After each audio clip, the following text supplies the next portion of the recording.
Chapter 1. Sweat dripped in my eyes, but I knew if I used the half-second that it would take to brush it away, Jack would be on my ass. So I kept up my rhythm, feet moving between punches, hips and legs limber, my fists slamming the big bag as hard as I possibly could. From behind the bag I heard Jack grunt, but I didn't lose focus. He was almost as big as the bag, and I knew the grunt was one of disapproval, not from the force of my punch. I didn't think anything I threw could possibly rattle him, but I still tried. He'd been an amateur boxer since before I was born, a light heavyweight with a face that bore the scars of years in the ring, and he was a total hard-ass. Less power, Red. Breathe. And stop staring at the damn bag. You're not focusing. I absolutely hated being called Red. Only Jack could get away with calling me that. My name is Risha Reynolds. Being a redhead meant that for most of my life people went for the easy jab of Risha Red. Yeah, I also got hit with the typical ginger you don't have a soul comments, but that shit didn't bother me. Being called Red, however, made my fists clench and my blood boil. I'm not sure why the knee-jerk reaction to hearing that, but it just bothers the hell out of me. Like I said, Jack was the only one who could get away with calling me that. I punched again, landing a hit that sent the bag quivering like it was having a seizure. Felt good. Really good. Some of the anxiety that had been swirling around in my chest faded. That itchy feeling at the base of my spine that had been plaguing me since that fucker Harrison left me. I stayed light on my feet in an easy bounce and then imagined it was Harrison, the asshole in front of me, instead of the bag. Harrison, the jerk that had left me for a college roommate. Bounce again, hit again. Harrison was on his knees now. Left-right combination, and Harrison was begging for a second chance. The bag was suddenly coming at me. I took a startled step backward, dropping my hands. Jack reached around the bag, slapping his hand against the side of my head. It stung, but I was more embarrassed than hurt. Jack scowled at me from behind the bag. Whatever you're thinking about, it isn't this. I stared at Jack. What did you do that for? Because you're wasting my time and yours. If you want to pay me while you daydream, find someone else. I want to train, not stand here watching you fuck around. Okay. I threw my hands up. Sorry. It's just, I don't care what it is. Here. He reached for my hand, big fingers working quickly over the laces. I'm paid to be your personal trainer, not your personal therapist. The glove hit the floor. I held up my other hand and he went to work on that one. I'm sorry. You're right. I'm a little out of it today. A little was an understatement. It won't happen again. Damn straight. He dropped the second glove, reached out and tapped a stubby forefinger against my forehead. Whatever is up here, Red, leave it out there. You got about a quarter of an hour. Use it if you want, or hit the locker room. But I'm still charging you for it. I watched him walk away. He was right. He was always right. I'd known Jack for a little over 6 months, and even though he was a hard-ass and more often than not treated me like one of the guys, he'd given me the best advice about Harrison by not saying a damn thing. And usually, like today, that advice had been a slap alongside the head and a refusal to let me wallow in self-pity, or at least not wallow on his time, even if it was my dime. The day was a wash as far as training went. I scooped up the gloves and my water bottle and headed to the locker room. From across the ring that dominated the center of the room, I caught Jack's eye and the slow shake of his head. I could read him from here, wasting time again. So I detoured, dropped the gloves and bottle, and climbed onto the treadmill. I'd walk out the last of my session here, maybe redeem myself a little. Punched in a short program and started walking.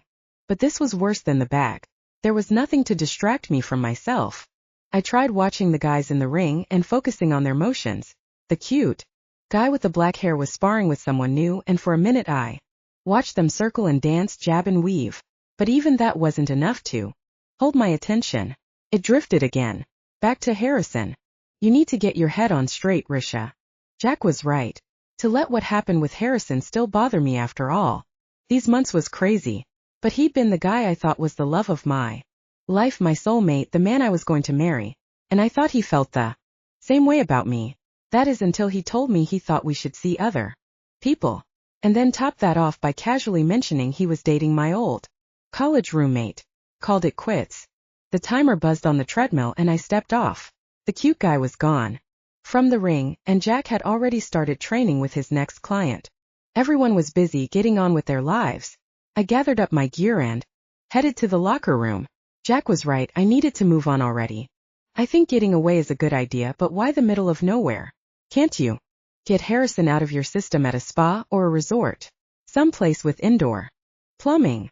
My best friend Maggie was curled on my couch sipping a Cosmo. She just binge-watched an entire season of Sex and the City, and she was channeling her inner Carrie Bradshaw. But it suited her personality.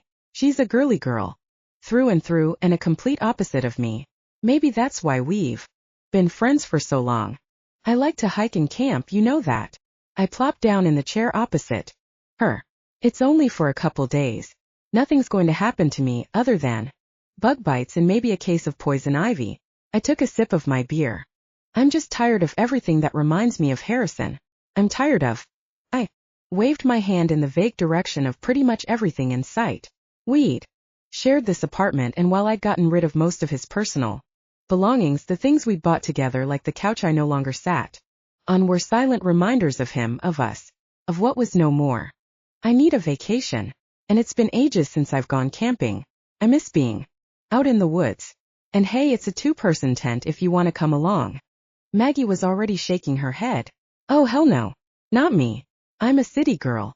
And you know it. I'm lost if there's anything other than concrete beneath my feet. If I go longer than a few days without retail therapy, I go into shock. You know this. And that's exactly why you need a 2-bedroom apartment. Just so you have enough room for your shoes. And that's why I'm a very happy girl. She laughed. Retail therapy works every time. Well, I'm glad you found your bliss. Mine is outside, alone with nothing but nature and myself. Maggie's laugh faded. Yeah, about that. Her expression suddenly changed, and I knew where this conversation was headed. So why can't you think here? Why not just hole up with a gallon of Ben and Jerry's and a bunch of movies? Because there's email and phones and clients with deadlines and interruptions and reminders around every corner and in every drawer and in every closet. Basically, I lived in a haunted apartment with my ex as the resident ghost. But why the need to live amongst the wild? Can't you just unplug everything and disconnect from the world for a bit? Even I can do that. Not the same, Maggie. Do you want another Cosmo? It's hard to derail Maggie when she gets like this. But she wasn't taking the bait. I went and got another beer, bracing myself for what was coming next. She waited until I was back in my chair before she started up again. Rish, I've said this before. You spend too much time alone. You work from home, you order groceries online, have takeout delivered. Who do you actually see besides me? Jack at the gym. I wanted to say the other guys at the gym, but I had to admit, even to myself, I really didn't even know their names. Cleo. Sounded lame even to my ears. Cleo. Rish, you've never even met most of your clients. For all you know, Hannah in Canada might be a middle-aged man in Florida. You don't know these people other than as an email address or Skype name. That's unfair. It's not like that, and you know it. This isn't online dating. This is my business. I'm a ghostwriter. It's not like I have to know my clients personally. They send me an outline, I complete the work, and they pay me. I don't exactly have to be their friend. But I did have to admit, I had doubts sometimes about who really was on the other end of the email address. As a ghostwriter, all of my business took place via the internet, so I would never really know. But quite honestly, I didn't care. I kept my head down and did the work. My point, Rish, is you're alone. A lot. And I don't know that it's a good idea for you go off and be even more alone than you already are. This is different. How so? Alone is alone, either here or in the middle of nowhere. You're still alone. I asked if you wanted to come with me, remember? I figured that would shut her up. Besides, I'm my own best company. I have an active imagination. And hey, there are a whole lot of people living in my head. They'll keep me company. I gave her my best smile, but she wasn't buying it. That's another thing. You write strange stories about werewolves, vampires, things that go bump in the night. You asked if you could duct tape me to a chair just last week to see if I could escape. She shook her head and I laughed. I'd asked her to do that as research, and she'd flat out refused to be my guinea pig. I couldn't say I blamed her. It's just that I worry about you. Yeah, I know. I worry about me too sometimes. But this really is different. There's something special that happens in the deep woods. Something elemental. I always feel as though I belong out there somehow. Like I'm going home. Shrug. Sounds weird to you, but it's my bliss being out there. I miss it. Maggie rolled her eyes, but I could tell that I was getting through to her. Well, you were always the hippie chick. She grinned at me over the edge of her glass. I suppose running naked through the woods would do you some good. At least you'll get rid of that indoor pallor. Get some sun. You never do see the sun, do you? With the vampire hours you keep. It was my turn to roll my eyes. I'm not a vampire, I work from home. And I don't tan, you know that. Red hair? I ran my hand through my hair, fanning the strands over my shoulders. Freckles, all of it. I'm doomed to be pale, regardless of my work schedule. All this flaming red hair, which only flamed brighter as I got older, not dimming as my mother had said it would, as she tried in vain to console me, while I cried over its brash color. Red hair is really difficult to manage, which meant that I wasn't exactly a popular kid. It had taken years to finally come to terms that I would always stand out in the crowd, and through it all somehow I learned to love the hair and freckles that made me different. Maggie sighed, a sound of resignation. I hoped we'd come to the point, just like we did every time we had a variation of this conversation where she just gave up. I didn't like the confrontation, and this was as confrontational as we ever got. So when are you going off to play Forest Fairy? This weekend, I think. If I can get caught up on work, I can take off Thursday and Friday and be back Sunday night. I'm only going up to the hot springs at Big River. Oh, see? You'll be skinny dipping too. I've heard all about the sort of things that go on up at those secluded hot springs. Maggie giggled, finishing her Cosmo. Too bad you don't have someone to take along. She winced. I'm sorry. I mean some random guy you just met, for a wild weekend. Fling in your two-person tent. Maybe you'll meet your hippie soulmate up there. Heaven knows you'd have more in common with the guys who hang out up there than the juice pigs at the gym. No wild weekend flings. I want to meditate, do some yoga, sit in the springs, and just think. Maggie leaned forward, setting her glass on the coffee table, her smile fading. You just can't do things like everyone else, can you? Apparently, she hadn't quite given up yet. It's the same thing with the boxing. Why not a membership at a regular gym? Instead you go to the extreme, hanging out with a bunch of guys who like to beat the shit out of one another. And still no dates. I rolled my eyes, probably for the 10th time in the last hour. We'd had this conversation before, too. I didn't join the club looking for a date, Maggie. I wanted to get in shape. You can get in shape at a better place than a fight club, Risha. It's not a fight club. Maggie was already holding up her hands in mock protest, but she was smiling. I know. Boxing is a great workout, great for cardio, gets you strong. I've heard the sales pitch before. She laughed as she stood up and grabbed her purse, then leaned over and kissed my cheek. Listen, Rish, you do what you need to do. You've never done the conventional thing, so if heading into the woods and bending yourself into a pretzel is what you need, then go for it. Personally, I think a weekend at Bloomingdale's would be a great way to forget an ex, especially if you happen to still have one of his credit cards. But then again, we never do see things the same way. Do we? I guess not, I replied with a smile. Maggie drove me crazy at times, but I know she always has my best interests at heart. Have fun, she said, hugging me. Everything is going to be okay. Harrison was a jerk. You know you're better off without him. So go and zen out until you feel better. I love you, girl. I love you too, Maggie. After Maggie left, I slumped back into my chair, avoiding the couch, shifting around until I got comfortable.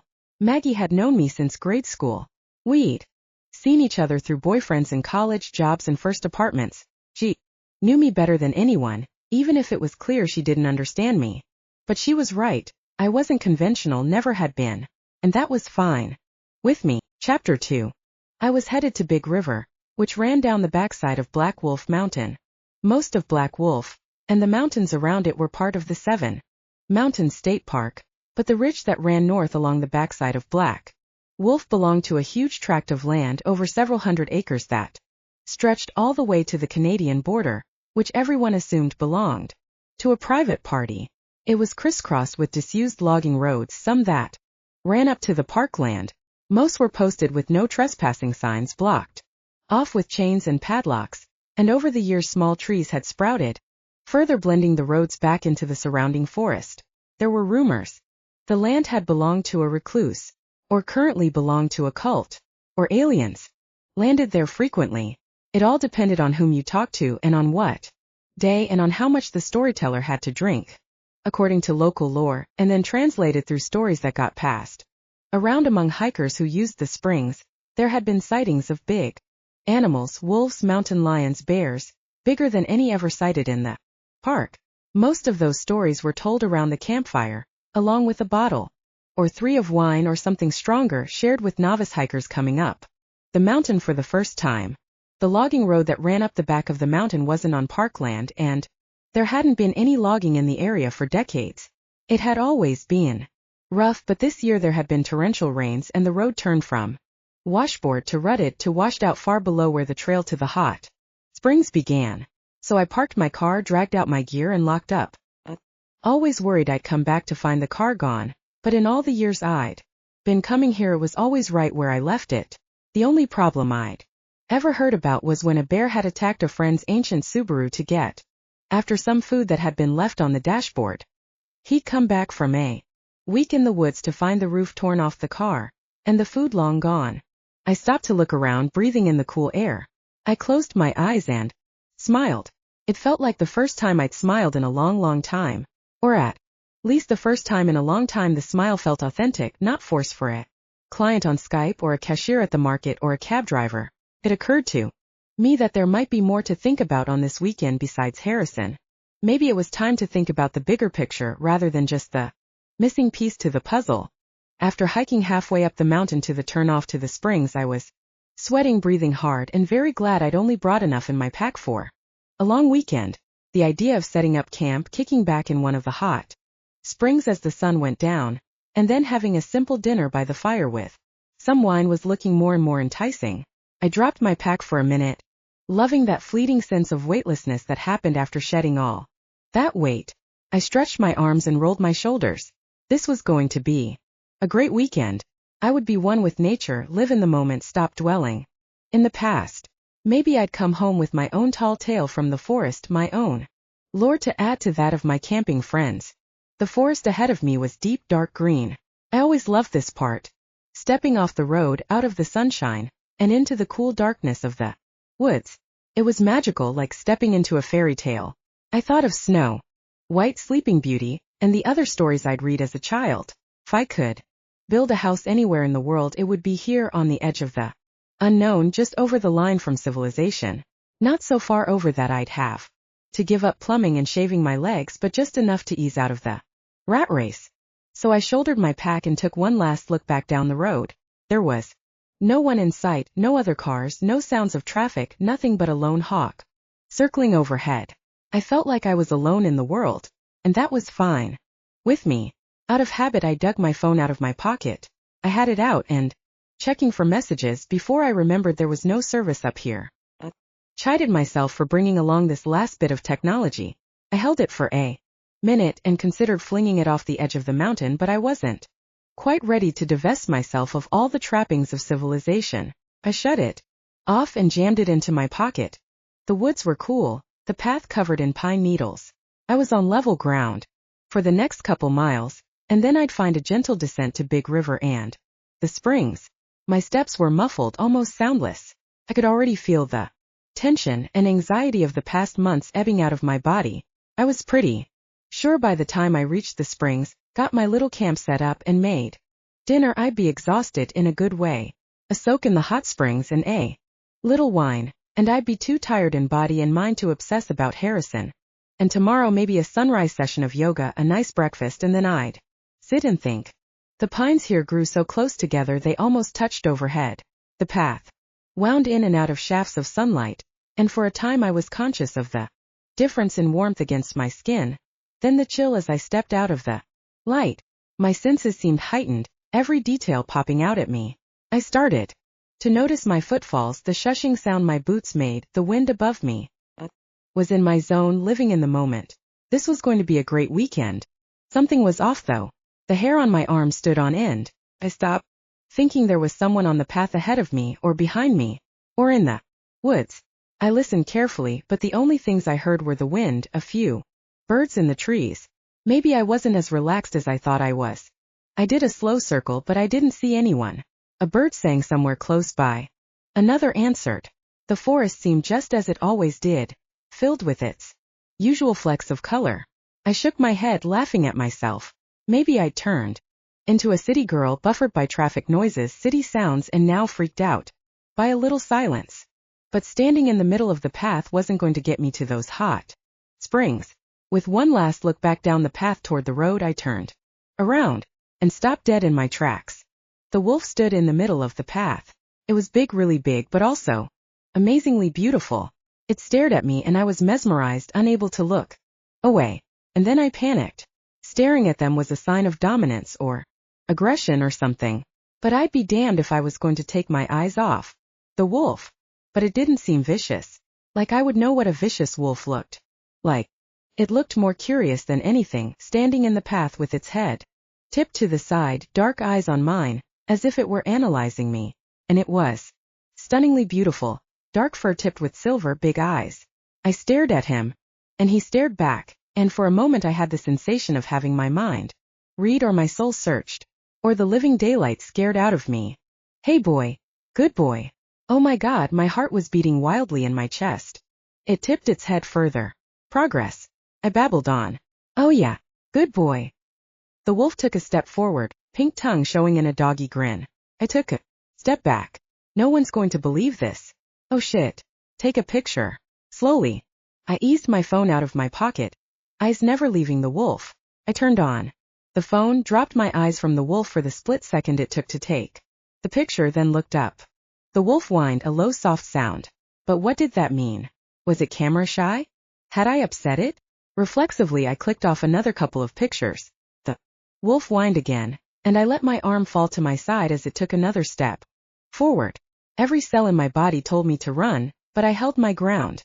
Okay, I'm done. No more pictures. Good boy. The wolf stopped, ears pricked forward. Then it advanced another step. I held up my hands. Whoa, stop. The hair on the back of my neck stood up. Please stop. My voice came out in a desperate whisper. The wolf stopped, eyes still locked with mine. They were blue like a husky dog. Maybe that's what he was, just someone's pet off its leash. I let out a sigh of sorts. Would it be too much to ask for you to sit? Behind it, the tail started to wave back and forth in slow motion. And then, to my amazement, it sat down in the middle of the path. So it was someone's pet. Hello. I spun around. A man was walking toward me, wearing a park ranger uniform. Relief washed through me, and along with a wave of giggles. This must be the ranger's dog. Boy, am I glad to see you. Your dog. I was already pointing and I turned back to the wolf. But the path was empty. No dog or wolf or anything else was visible in the shifting patterns of light and dark. My giggles faded away. Sorry, ma'am. Did you say dog? His friendly expression took on a hint of concern. I don't have a dog. None of us do. There was a dog. I was still pointing to where the animal had been. Or a wolf. The ranger walked past me, then crouched down at the spot where the canine had been. There's tracks here, ma'am, but I can't really say what made them. Hard to tell when it comes to this stuff. He brushed his hand over the spot, scooping up a handful of pine needles. I watched as he lifted them to his nose and inhaled. His face took on a strained expression, a look briefly crossing his face, blotting out the friendly neighborhood ranger concern. I'd have to say it was a look of recognition, followed by one of pure hatred. But when he tossed away the needles and stood, all that was gone. I blinked, not sure what I'd seen, replaced by a bland expression, a non-committal smile. Maybe I was still spooked by the phantom wolf, or the light and shadows were playing tricks. He smiled down at me. It was probably just a coyote chasing a rabbit. The altitude, the light, the isolation. If you're not used to being out in the woods, it can play tricks on you. I frowned. It was a wolf? Or a big dog? I'm not a novice. I've been up here before. He cut me off. We haven't had a wolf sighting in the park in decades. There was something programmed about his response, dismissive in a way I didn't like. It felt as though the guy was hiding something, Okay. Then it was a coyote. I shifted my pack, settling it on my shoulders. I should get going then. I've got a way to go before I set up camp. You're headed to the springs then. He stepped to the side of the path. Then, I'll let you get on your way. Don't wander off the path. Wouldn't want you getting lost. He touched the brim of his hat, and I stepped past him. Thanks.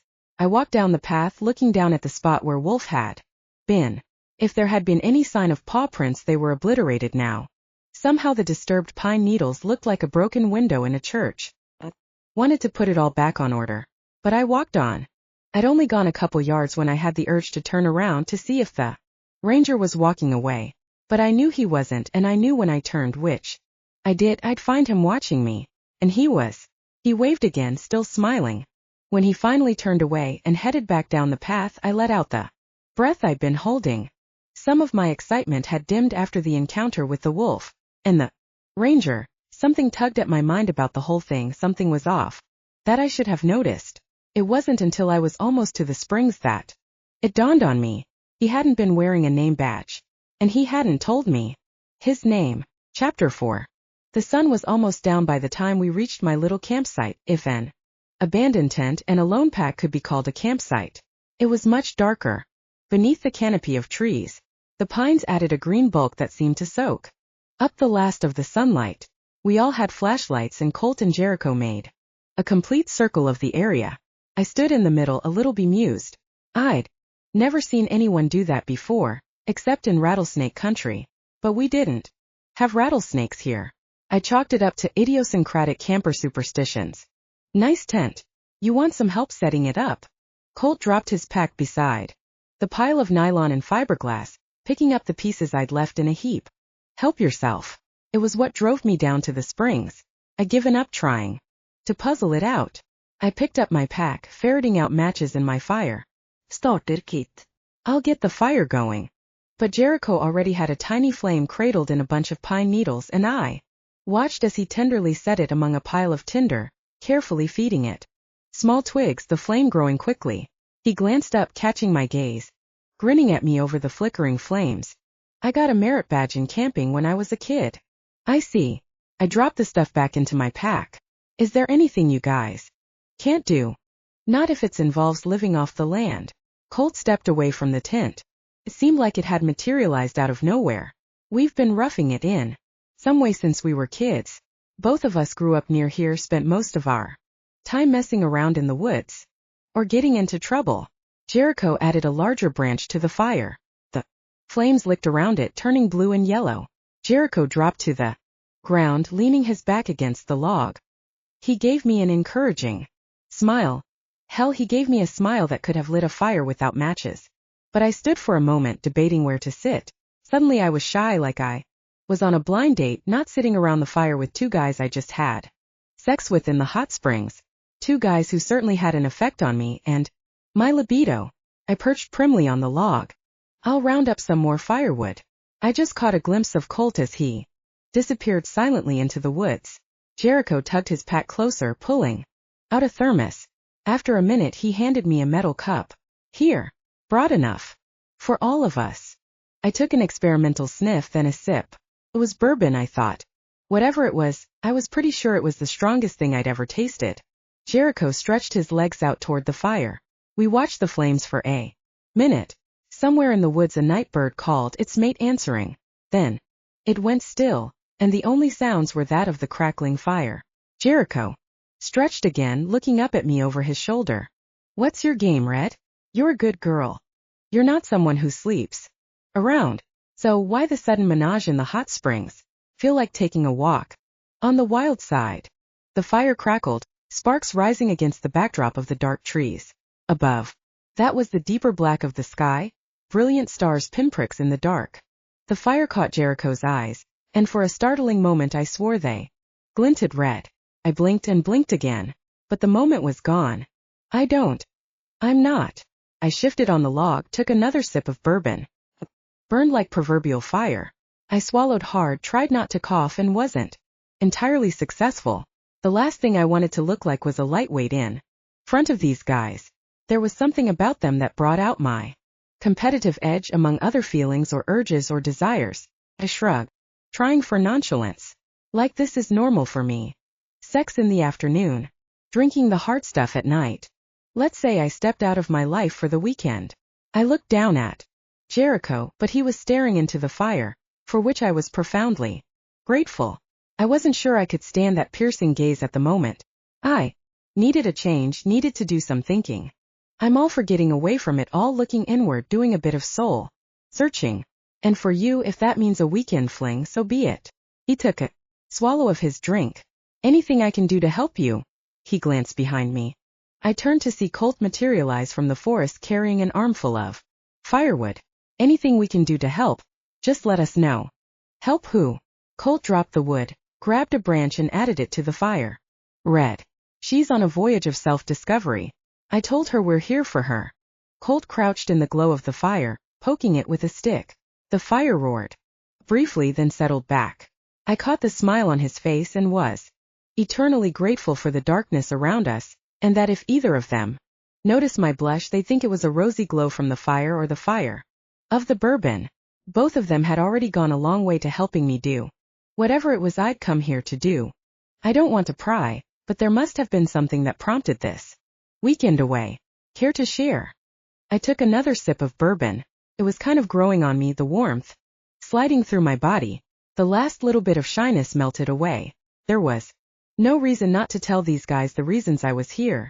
Chances were pretty good I'd never see them after this weekend. Might as well get the truth out there, get it out of my system. A couple of months ago, my boyfriend, my fiancé, actually cheated on me. He'd started dating my college roommate. I took another shot of liquid courage. He wanted an open relationship. I wanted nothing to do with him. So you took to the wilderness to clear your head? Colt nodded. Sounds like a good plan. Hard to think when you're surrounded by reminders of the guy. Exactly. I waved my arm, intending to point at Colt, but managed only to slosh a bit of bourbon on the ground. Jericho reached up, gently taking the cup out of my hand. Maybe you've had enough for now. Oh, sorry. I've never been good at holding my liquor. The warmth in me was making the world a little fuzzy around the edges.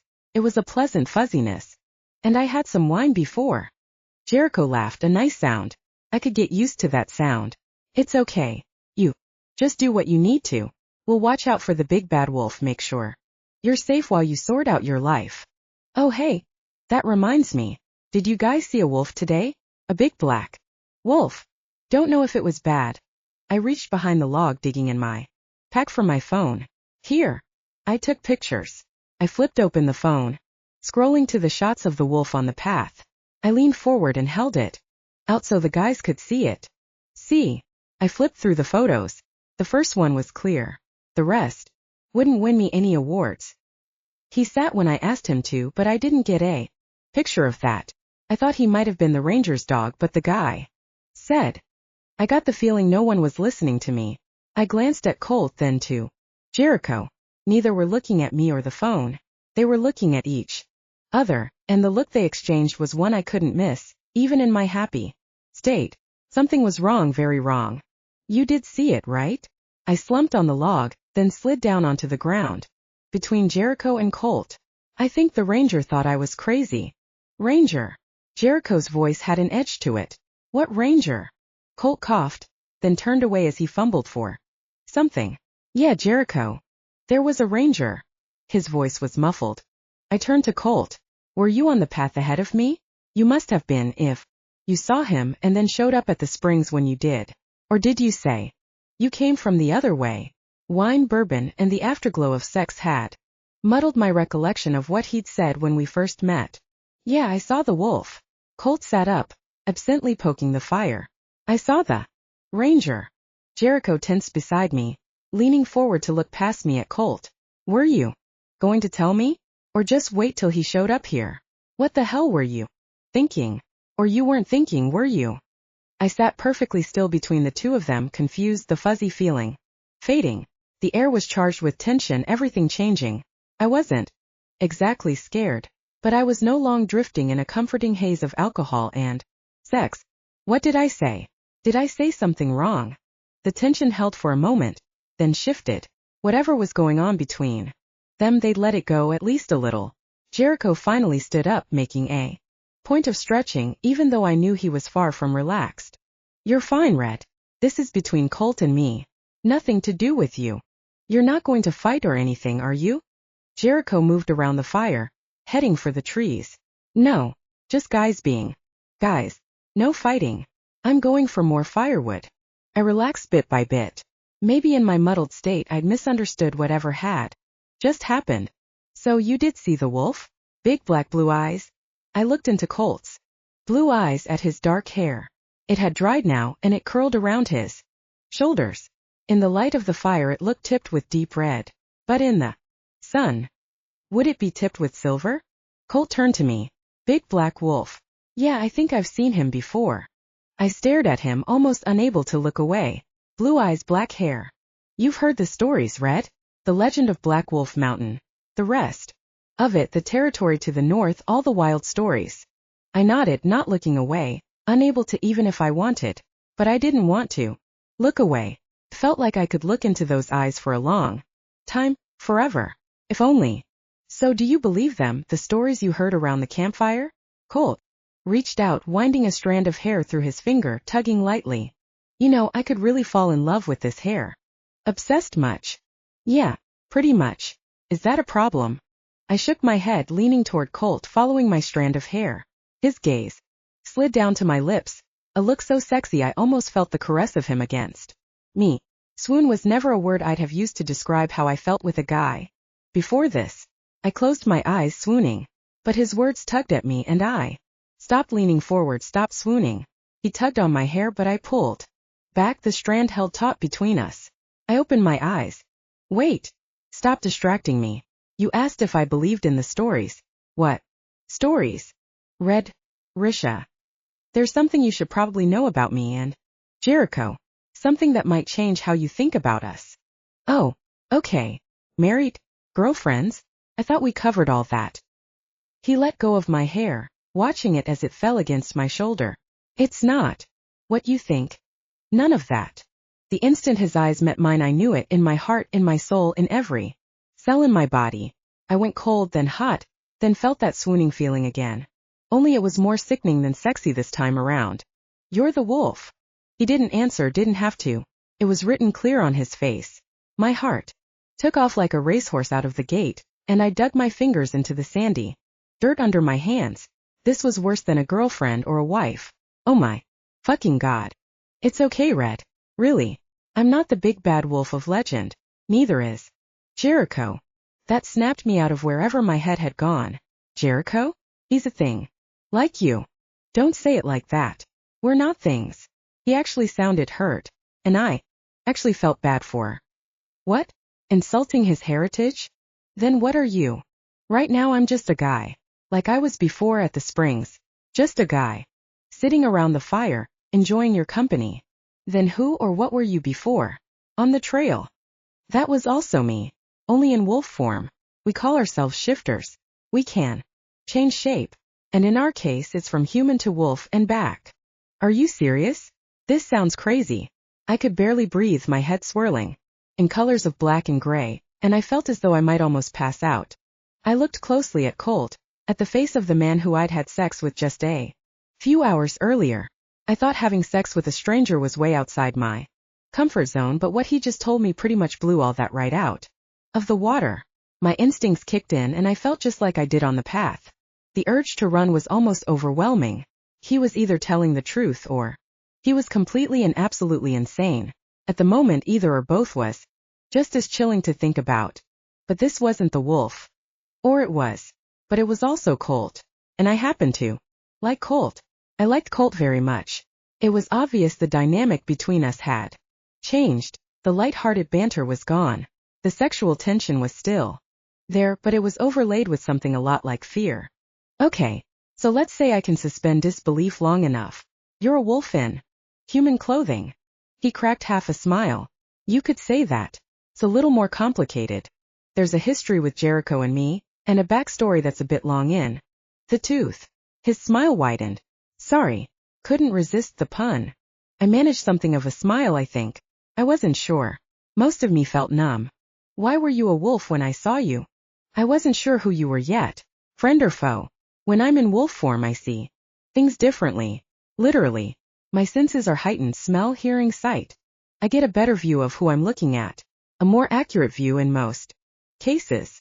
Some of the tension seeped out of me, despite hearing Colt explain he was a wolf. Listening to him, hearing his voice, the calm way he was talking to me, somehow made it seem okay. Maybe even believable. Somehow, some way. You're hypnotizing me, aren't you? I made the effort to shift my gaze to the fire. That's a thing you can do, right? I watch television, you know. I know how this works. He laughed softly. Red, if I was into mind control, my life would be a whole hell of a lot easier. And television usually gets it wrong. Vampires don't. Sparkle. Shifters don't use mind control. At least not all the time.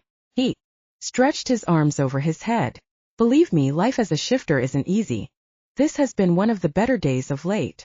Oh, I wasn't sure if that included me or something else. My mind was spinning, too many questions piling up, fighting to be the first one asked. But before I could pick the frontrunner, Colt stood up. Something's wrong. Jericho should be back by now. Bewildered, I scrambled to my feet, tripping over the little pile of firewood. Colt was already on the other side of the fire, heading toward the gap where Jericho had gone. What do I do? Stay here. Colt turned back, face set in rigid lines. For a moment the wolf played over his face, the eyes glowing in the light of the fire, his hair catching the slight breeze. But what? A howl cut through the soft night air. The sound chilled me to the bone. Stepped backward, tripped over the big log, landing hard on my ass. The wind knocked out of me. Colt stopped, half turned toward me, half turned toward the forest.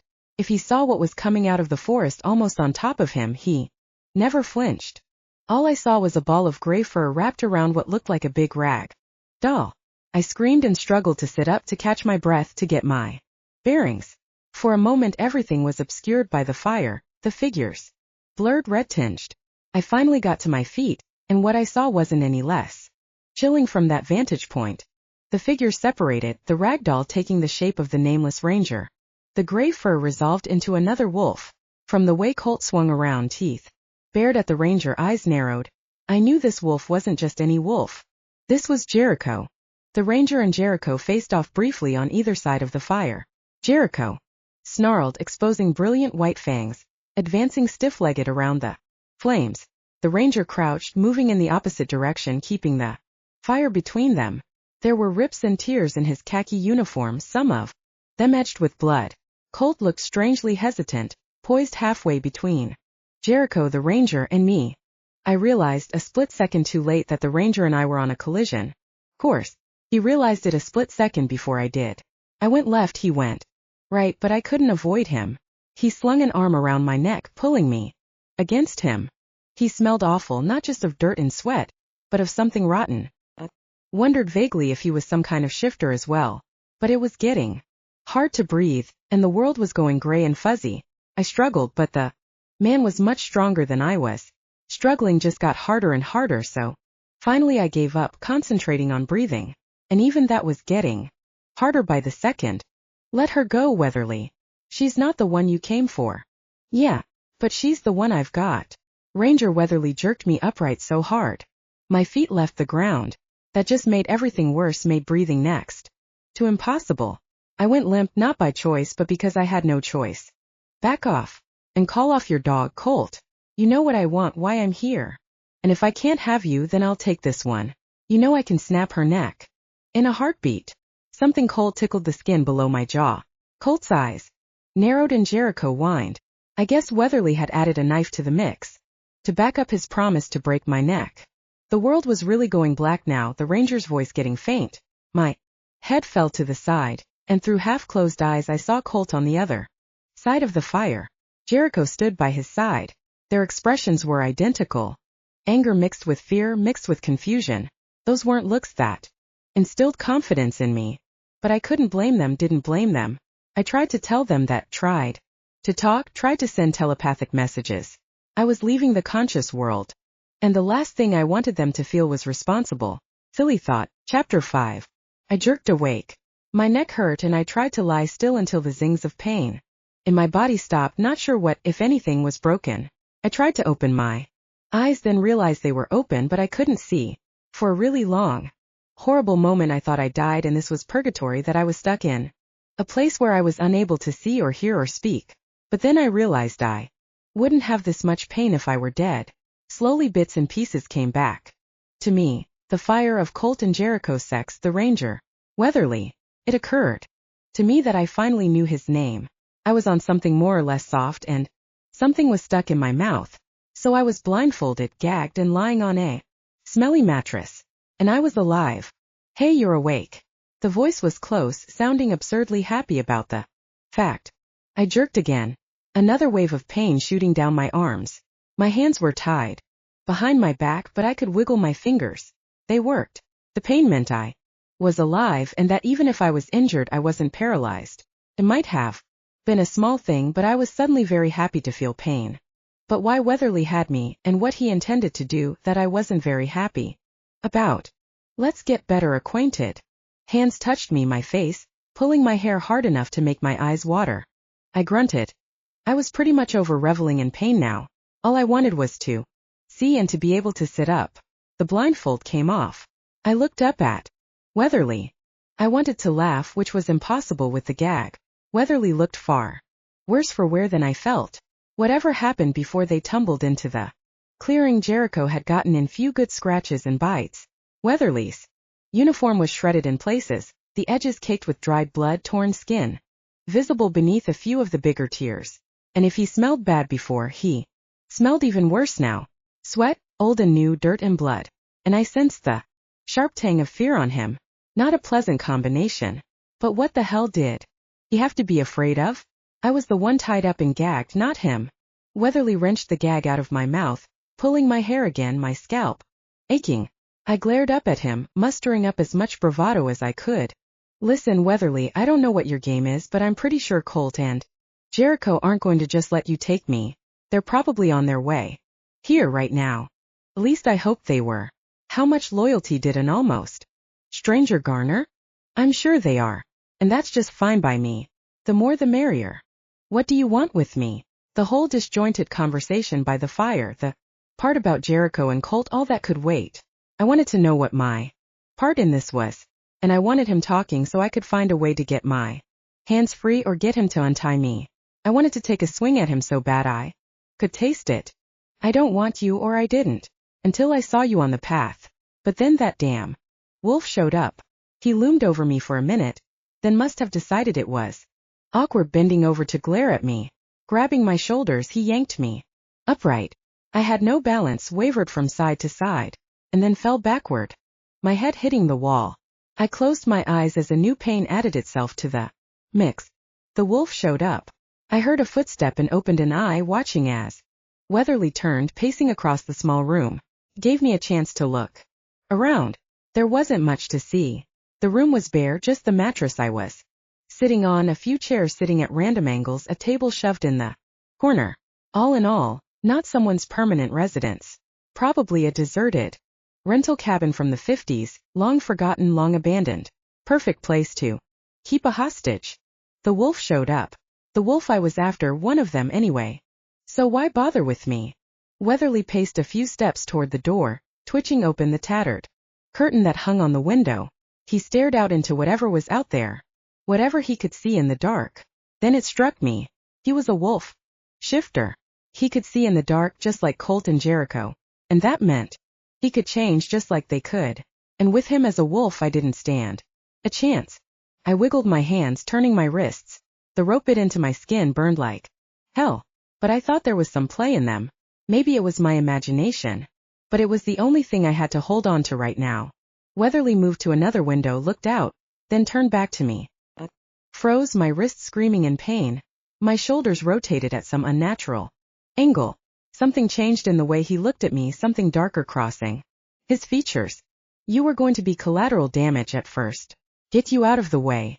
Nasty hiking accident. Didn't matter if you knew what any of this meant. You just needed to go away.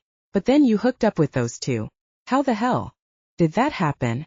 I tracked them forever, and there's never been a woman. But now there's you. I'd be happy to just bow out right now. No harm, no foul. Not so fast. Plans change. He crossed the little room, almost standing on my feet. I can use you. He grabbed me again, pulling me upright. Those guys used you. I can use you, too. I was pretty sure his idea of use wasn't going to be anywhere as fun as what happened with Colt and Jericho. I struggled, trying to disguise my attempts at freedom with frantic wiggling. Something loosened in the ropes around my wrists, one loop slipping. Weatherly apparently wasn't very good at knot tying. Use me how? Did I really want to know? I can make you one of us like me. He leered at me, baring his teeth. They were the same brilliant white as Colt's and Jericho's, a little longer than normal, far sharper than any human teeth should be. I jerked back, trying to get away from him. Bite you, mark you, make you mine. You'll be mated to me, and I can have what they have. Whatever he was saying was lost on me. I'd stopped paying attention after the mention of bite. I didn't want to be bitten, not by Weatherly or anyone else. My heart galloped wildly in my chest, and I struggled not to go into full-blown panic mode. Another loop of rope fell away, and for a surprised second I felt hope that I may actually stand a chance of getting away. Then I let fear replace exhilaration. It wasn't hard. I heard Jack's voice in my head telling me to wait, look for my opening, to keep my eyes open, that I just needed to focus, to be patient. But Weatherly had other ideas. He pulled me against him, his big hand grabbing my hair. For an instant I wished I'd chopped all this hair off, given myself a buzz cut. That way men wouldn't be able to yank me around by it. He pulled my head back, eyes drifting from my face to my neck. He smiled, if that's what it could be called. My body had gone numb, limp, partly by design, mostly out of my control. The only thing really moving was my heart, thumping along at a dizzying pace. It's not going to hurt. He was focused on my throat, his arms slackening against my back. Just stay cool. Don't telegraph. Weatherly dropped his head and I was out of options. I brought my knee up, aiming for his crotch. I hit his thigh instead, and it was like kneeing a tree, but it gave me an opening. I pulled against the hand holding my hair, setting my scalp on fire, and swung for the moon with my left. I hit him hard in the side of the head. The blow didn't do much damage, but it did startle him. He took his arm away from me but held on to my hair. I swung again, a wild right that whistled through the air past his face. I could hear Jack's snort of disapproval in my mind. Waste of energy throwing useless punches. Knock it off, little girl. I'm not impressed with your little hissy fit. Just accept. He pulled me up by my hair until I was standing on my toes. I sucked a breath through my teeth, trying really hard not to scream at the pain. Not so tough now, are you? He dragged me backward toward the mattress. I think there's a better way of doing this. Giving you swinging room is dangerous. He pushed me down onto the mattress, following me, his big body covering mine, finally letting go of my hair. I hit him wherever I could, pounding his back, his shoulders. It was like punching stone. I wanted to scream, but he was crushing my chest with his, and getting air was getting harder.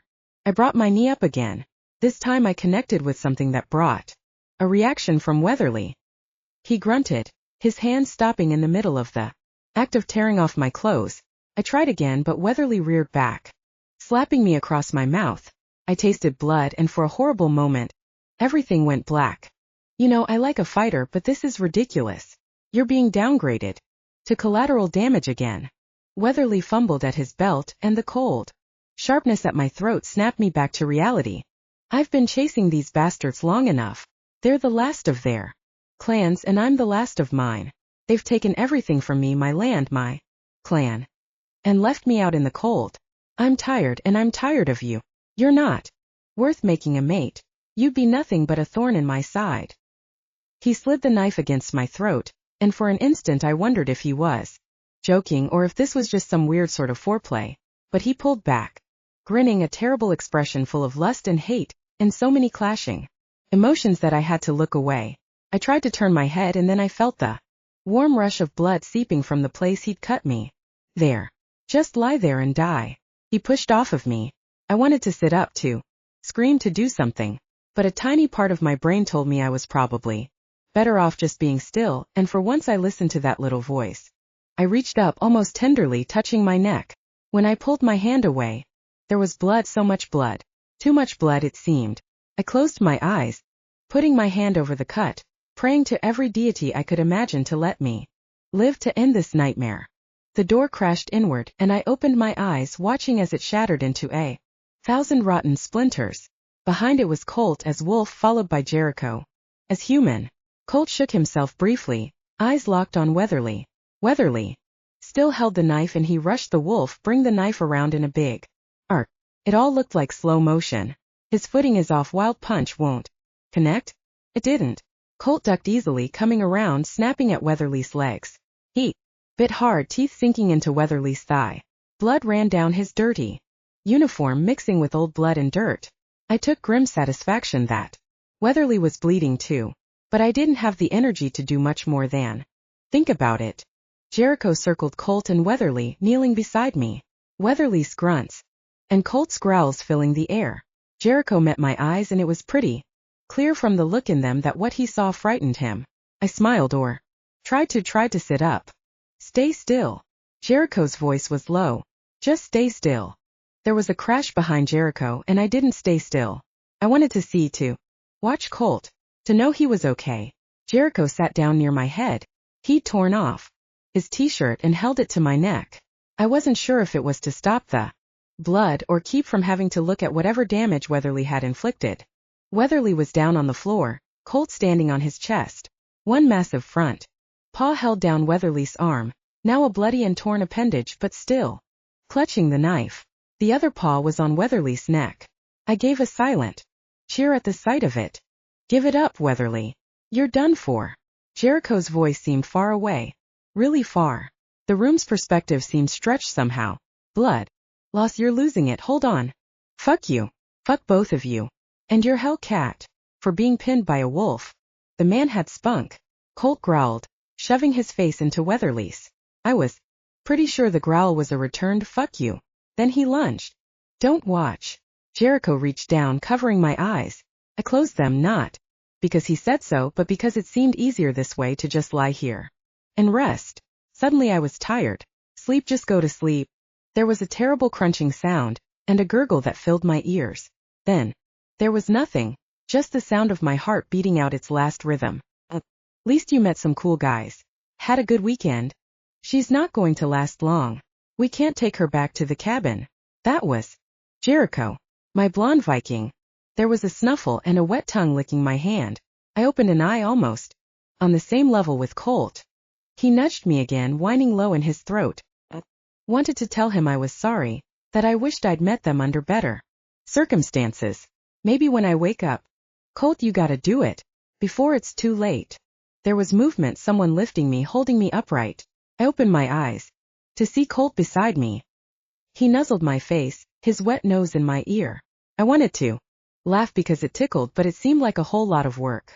So I tried to smile. I was cold, bone cold.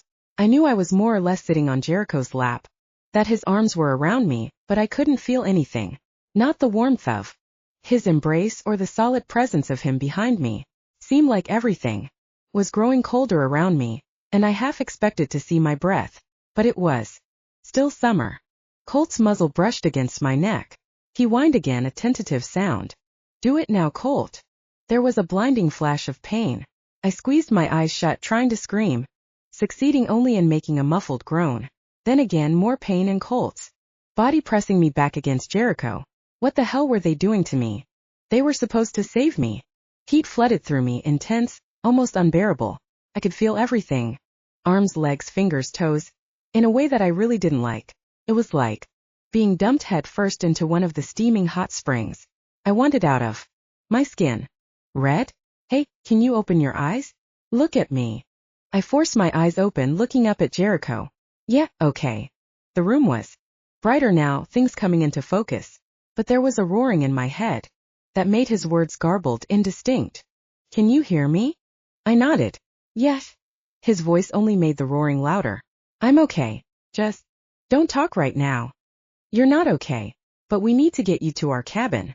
I'm going to pick you up now, okay? I really didn't have a say in that decision.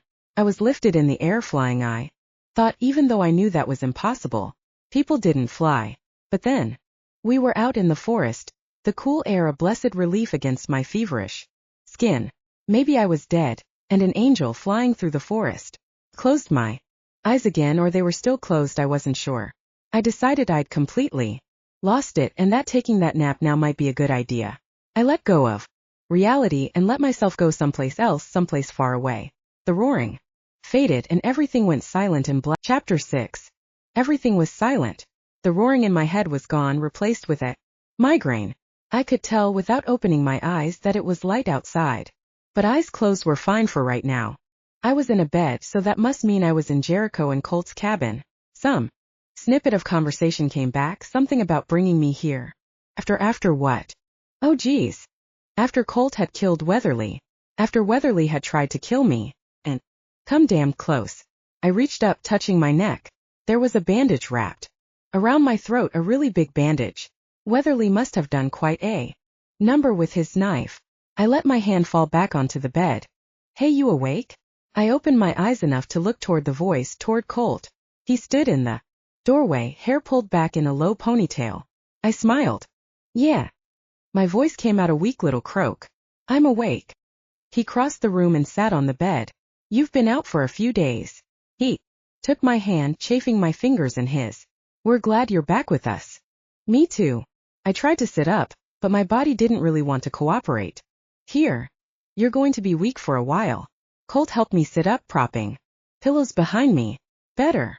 Yeah, better. A wave of vertigo sent my head spinning. I swallowed, my dry throat clicking.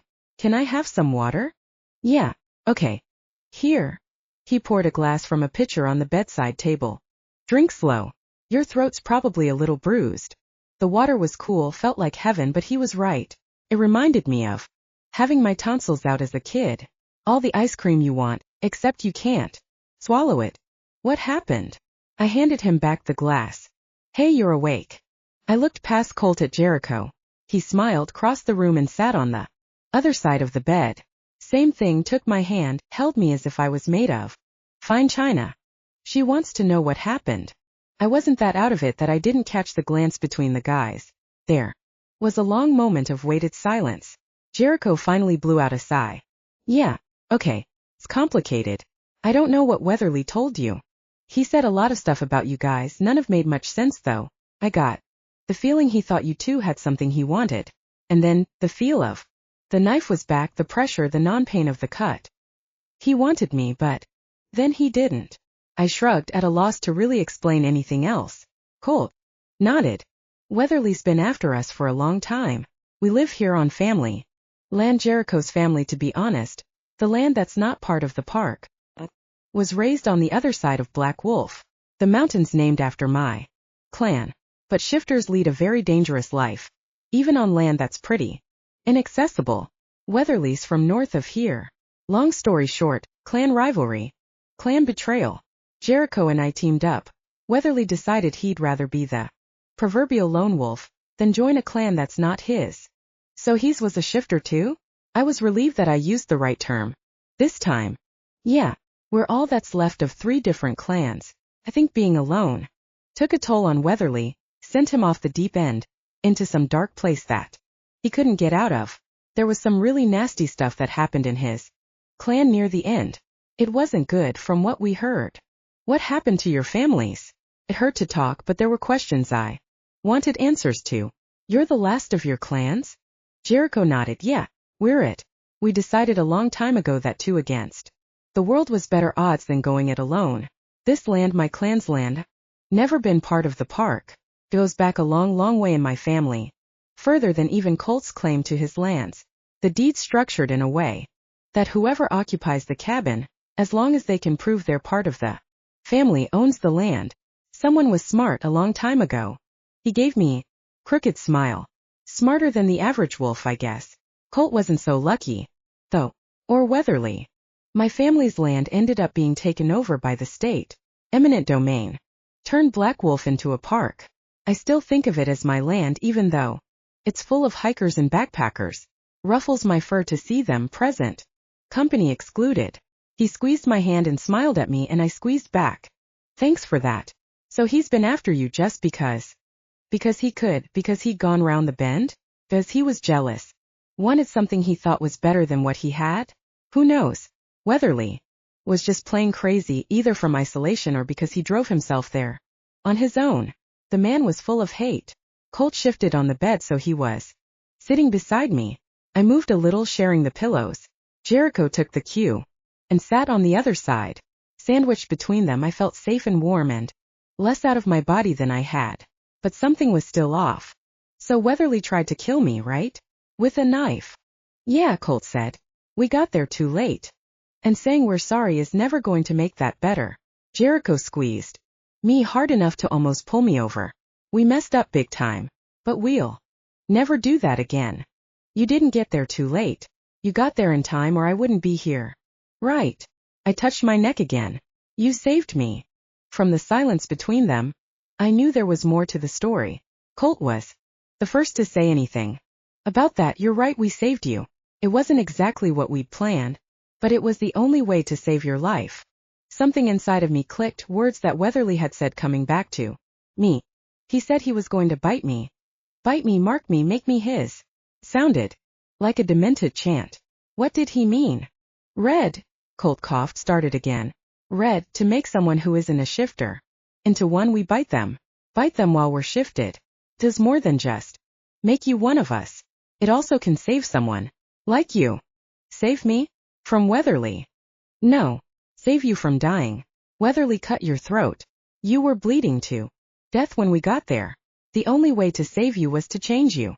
I twisted around, ignoring protests from both of them. I faced Colt. You bit me? In that shack. I'd never had anyone look at me like Colt did.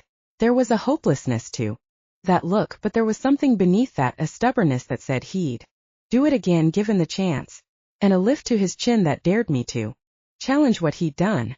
You saved my life. Not a question about it. No challenge to his actions. His face relaxed, his smile returning. I'm one of you now. A shifter. Yeah, I did. You are. I looked at Jericho. I'm part of his clan, right? Not yours. Does that change anything between us? Jericho shook his head and chuckled. I could see the look of surprise and relief on his face. That of all possible questions, that was my main one. It doesn't have to. I really don't mind. I just want to be with you. I don't care about anything else. He looked a little confused. You seem awfully calm for someone who's just been told she's been bitten by, mated to, and turned into a shifter. Most people, from what I've heard, tend to be a little more agitated. Maybe with that much information. I sat for a minute looking out the window. I could see trees and what I thought was probably the top of Black Wolf. It was nice, this room, this view. I could do worse. Red? You okay? I looked back at Colt and Jericho, the guys I'd met yesterday or the day before or the day before that. I wasn't sure when, really. My head hurt. Worse than any migraine I'd ever had. But I knew they'd risked their life for me, and they'd taken it on faith that doing what they did was the best thing for me.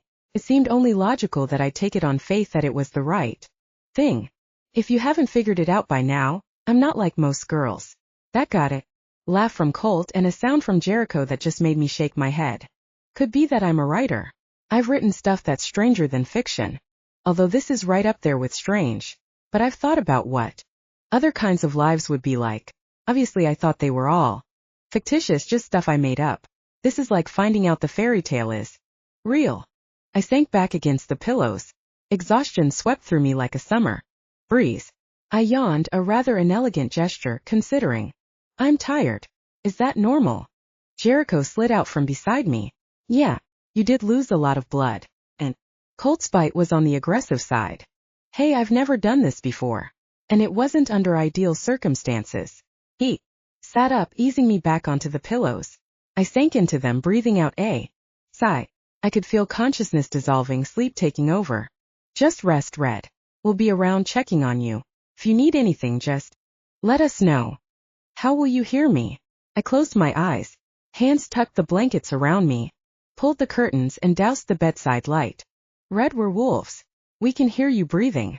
I smiled, imagining them sitting somewhere close by in the dark, counting my breaths, my heartbeats.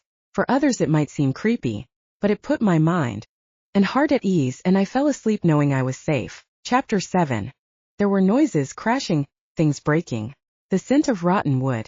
Splinters in my fingers. splinters in my neck, clawing to get them out, someone cutting them out with a knife. My dad used tweezers when I was a kid. Everything hurts, my neck, my body. I want Colt Jericho. I thought I was awake, or that I was dreaming. I screamed, and again, and then fell into something not really close to sleep, but further away from death than I had been. The next time I woke up, really woke up, it was dark. Someone was sitting in the chair in the corner, snoring softly. Jericho. Hey! He sat up, the chair creaking. How do you feel? Tired, but better. Not so wiped out though. My head is all fuzzy. Think I had a bad dream. You mumbled a lot, screamed sometimes. We've been taking turns sitting with you to wake you up. But you were really out of it. I nodded. Out of it was a pretty good description. Are you hungry? I sat up, adjusting the pillows. Jericho turned on the lamp beside his chair. There were dark circles under his eyes, and I wondered how long he'd been sitting there watching me sleep. No. I'm good. Maybe later. What time is it? Late. Not far off dawn, I think. I lost track of time. I do know you've been sleeping for the better part of 24 hours. I stretched, easing the kinks out of my shoulders and neck. You know how you feel when you go to the movies in the afternoon and it's dark when you come out? Kind of disoriented? I feel like that. Jericho laughed, stood up and crossed the room. Yeah, it's been a long time since I've been off the mountain, but I know what you mean. Can you get Colt? I want to talk to you guys. Together. Yeah, sure. I sat in the dim light, listening to Jericho going downstairs, then outside, to his and Colt's voices. I could hear them from up here. The guys came in. And then there were footsteps on the stairs, louder as they came down the hall. Red. You okay? I could hear almost everything you said, even outside. Colt broke into a big grin. See? You are one of us now. I started shaking uncontrollably, my mind spinning. One of you? Thought that was all true? I thought I dreamed all of that stuff about being bitten, being changed. Jericho sat on the edge of the bed. It's true, all of it. Do you remember the rest of it? Weatherly. Yeah, I remember him, the knife, blood. I touched my neck. There was a bandage. Really just a big bandage, nothing like I thought I remembered. There had been something bigger around my neck. And Colt biting you? I stared at Colt. Yes, yes. You bit me after Weatherly tried to kill you with a knife. Jericho said the words so carefully, as if saying them again would actually hurt me. Tears welled up in my eyes. Yeah, he did. Then there was a lot of crashing. Colt broke down the door. Splinters. As a wolf. And you were there. I reached for Jericho's hand. But not as a wolf. No. I didn't shift in case we needed to get you back here. Which is what happened. You killed Weatherly. Colt was still standing in the doorway. I held out my hand and he crossed the room, dropping onto the bed beside me, taking my hand. Yeah, I killed Weatherly. His voice was low, almost inaudible. I've never killed anyone before. His hand trembled and I squeezed back. Thank you. You saved my life. He saved your life by biting you. By making you one of us. I glanced at Jericho. That's the part where I lost the thread. The part that I thought I dreamed. But that's true. It is. I bit you, it was the only way to save you. You'd lost so much blood. We thought we were too late. It was the only thing we could do. You can't know how hard it was, knowing that you didn't have a chance to decide yourself. That we decided your fate. But you saved my life. I can't be angry over that. I can be confused, and I am, but I can't be angry. Colt squeezed my hand, then slid his arm around me, pulling me against his chest. You're one of us now. Part of the clan. I let him hold me. Jericho rubbed the spot between my shoulders and we stayed like that, all wrapped up in each other until my mind started coming up with more questions. I pushed away from Colt. And I'm part of Colt's clan, right? I remember asking you this already, but I feel like I need to make sure that I understand. Colt nodded. Yes, that's right. I turned to Jericho. And you're sure we're okay? Just days ago these two men were complete strangers, and now it felt as though they were the most important people in my life. The thought of being away from them made me panic. Jericho nodded. His lips curved into a bright smile. You're a shifter. Wolf, right now that's all that matters. Your bloodline isn't pure anyway. Since you were created, not born to this. He shrugged. Frankly, the least of My worries is if Colt bit you or I did. The only thing I and he care about is that you're alive and in one place. Weatherly called it a what? A bite to make me his mating mark. And you're mine if you want to get technical. Colt leaned back, the sexy half-smile I love turning up the corner of his mouth. But I'm not one to get too hung up on technicalities. I punched Colt lightly on the shoulder. We sat for a long time watching the darkness outside, me hearing things I'd never heard before. I was getting sleepy again, a good kind of sleepy, not the zoned-out feeling I'd had before. But there were things that needed to be figured out, at least for me. I was changed, marked, a radically different girl than the one who had arrived to spend the weekend doing yoga. I was a completely different animal now, but I was an animal who didn't know where she belonged. Finally Colt gave words to the thoughts running around in my head like a caged squirrel. You're welcome to stay if you want. I want you to stay. I punched him harder this time. You said you don't use mind control. I don't. He rubbed his arm, winking. But I can read them. You don't know where to go, what to do. Stay here, think about it. Like Colt said, you're welcome here. For as long as you can stand us. Hopefully that's longer than just the rest of the weekend. Then the important thing finally surfaced. Maggie, what day is this? Sunday. Or it will be when the sun comes up. I'm supposed to go home today. If I don't, people will worry. My best friend, she will be frantic. I kicked aside the sheets, but there was too much masculinity holding them down. I need to call. Settle down. You shouldn't get up yet. Besides, it's not even light yet. Lay back, think about what you want to tell her. You've got time. Can I get cell reception up here? The thought of hiking to my car, then driving down that damned bumpy road to somewhere civilized seemed too exhausting to even contemplate. Plus there was my stuff, my gear, my tent. Whoa, slow down. Jericho set a hand on my shoulder, pushing me back against the pillows. One step at a time. First, what are you going to tell her? I'm going to tell her. What the hell was I going to tell her? That I decided to just up and move in with a couple guys I happen to have sex with? Oh, and by the way, I'm a wolf? I can't tell her the whole truth. You don't want others her to know about this, do you? There was a moment of silence. Even though I couldn't actually read their minds, it was pretty clear there was no debate on the answer to that question. A big fat no. Yeah, I thought so. No. So I won't tell Maggie the why. Wait. You've decided to stay. There was a little more than a hint of surprise in Jericho's voice. He sat up, turning to face me. Colt was in a similar state of shock apparently. I glanced at him, almost laughed at look on his face, but didn't have the heart. Did you really think I'd leave now? Red. You gotta admit this all happened to you so quickly. We don't expect you to stay, we want you to, but it's a lot to ask. Colt finished Jericho's sentence. But you did ask. And I accepted. I heard my voice speaking the words and wondered what I had just agreed to. It was totally off the wall, totally out of character for me, but then again, nothing about my former life seemed to fit anymore. I was a completely different person, half woman, half wolf. And I knew there was no possible way that I could return to life as it once was. This is where I belonged, with Colt and Jericho, between two wolves. There's nothing conventional about my life. I work from home, I write strange stories. I don't have any family. Not that no one would miss me, but still, can work from anywhere. As long as I have some kind of internet access at some point. There are ways to work around that. Hey, take a breath. Jericho reached over, putting his hand over my mouth. One thing at a time. You'll stay. I waited until he took his hand away. Yes. I want to stay. You don't know how happy that makes us, Red. Later today we'll take you out to the clearing. There's a place where I'm pretty sure you can make a call. Okay. All right. I'll tell her I met you, both of you, that right there should keep her occupied with questions for about a week or so. The guys laughed and I joined them. Felt good to laugh. Felt right. After that, I'll think of something.